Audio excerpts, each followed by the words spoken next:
Hello hello guys, welcome to day 2. ಇವತ್ತು ಬೆಳಗ್ಗೆ ಎದ್ದು ಸ್ವಲ್ಪ ಲೇಟ್ ಆಯಿತು, ಸೊ ವಾಕ್ ಹೋಗಲಿಲ್ಲ.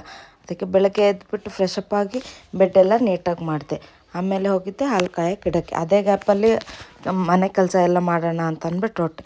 ಸಾಂಗ್ ಇಲ್ಲದೆ ಮನೆ ಕೆಲಸ ಮಾಡೋಕ್ಕಾಗುತ್ತಾ? ಆಮೇಲೆ ನಾನು ಹೋಗಿ ಪಟ್ ಅಂತ ಫ್ರೆಶ್ ಅಪ್ ಆಗಿಬಿಟ್ಟು ಬಂದೆ. ನೆಕ್ಸ್ಟ್ ನಾನು ಹೋಗಿದ್ದೆ ದೇವ್ರ ಪೂಜೆ ಮಾಡೋಣ ಅಂತ. ಎಲ್ರಿಗೂ ಒಳ್ಳೇದಾಗಲಿ, ನೀವು ಅಂದ್ಕೊಂಡಿದ್ದೆಲ್ಲ ಆಗಲಿ. ಆಮೇಲೆ ಬಟ್ಟೆ ಭಾಳ ಇತ್ತು ಅಂತ ಅಂದ್ಬಿಟ್ಟು ವಾಷಿಂಗ್ ಮಿಷಿನ್ಗೆ ಹಾಕಿದೆ. ಆಮೇಲೆ ತಿಂಡಿ ತಿನ್ಕೊಂಡು ನಾನು ಹೋಗಿದ್ದೆ ಅಡುಗೆ ಮಾಡೋಕ್ಕೆ. ಅಡುಗೆ ಎಲ್ಲ ಮುಗಿಸ್ಕೊಂಡು ನಾನು ನೋಡಿದ್ದೆ ಈ ಮೂವಿ ನಿಮ್ಗೆ ಏನಾದರೂ ಗೊತ್ತಿದ್ದರೆ ಕಮೆಂಟ್ ಬಾಕ್ಸಲ್ಲಿ ತಿಳಿಸಿ. ಆಮೇಲೆ ಬೆಳಗ್ಗೆ ಬೇಗ ಎದ್ದಿದ್ದೆ ಅಂತ ಅಂದ್ಬಿಟ್ಟು ಸ್ವಲ್ಪ ಹೊತ್ತು ರೆಸ್ಟ್ ಮಾಡಿ ಎದ್ದಾಗ ಸಂಜೆ ಆಗಿತ್ತು. ಸೊ ಬಟ್ಟೆ ಹಾರಾಕಿದ್ದೆ ಅಂತ ಅಂದ್ಬಿಟ್ಟು ಅದನ್ನ ತಗೊಬಂದು ಮಡಿಸಿಟ್ಟೆ. ಆಮೇಲೆ ಕ್ರಿಕೆಟ್ ನೋಡೋಣ ಅಂತ ಕೂತ್ಕೊಂಡೆ. ಇವತ್ತು ಯಾವ ಟೀಮ್ ಗೆಲ್ಲುತ್ತೆ ಅಂತ ಕಮೆಂಟಲ್ಲಿ ತಿಳಿಸಿ. ನೆಕ್ಸ್ಟ್ ನಾನು ಹೋಗಿದ್ದೆ ಊಟ ಮಾಡೋಕ್ಕೆ. ಊಟ ಮಾಡಿದ ಕ್ಲಿಪ್ಪಿಂಗ್ ತೊಗೊಳೋದು ಮರ್ತೋದೆ.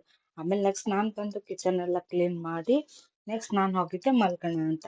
ನಾನು ಸ್ಕಿನ್ ಕೇರ್ ನೈಟ್ ಕೇರ್ ಏನು ಮಾಡಲ್ಲ, ಬಟ್ ಸ್ಟಿಲ್ ಮಾಡೋಣ ಅಂತ ಟ್ರೈ ಮಾಡ್ತಾ ಇದ್ದೀನಿ. ನೋಡೋಣ. ಇವತ್ತಿಗೆ ನಾನು ಮಾಡಿದ್ದೆಲ್ಲ ಇಷ್ಟ. ಮುಂದಿನ ವಿಡಿಯೋದಲ್ಲಿ ಸಿಗ್ತೀನಿ. ಬಾಯ್ ಬಾಯ್.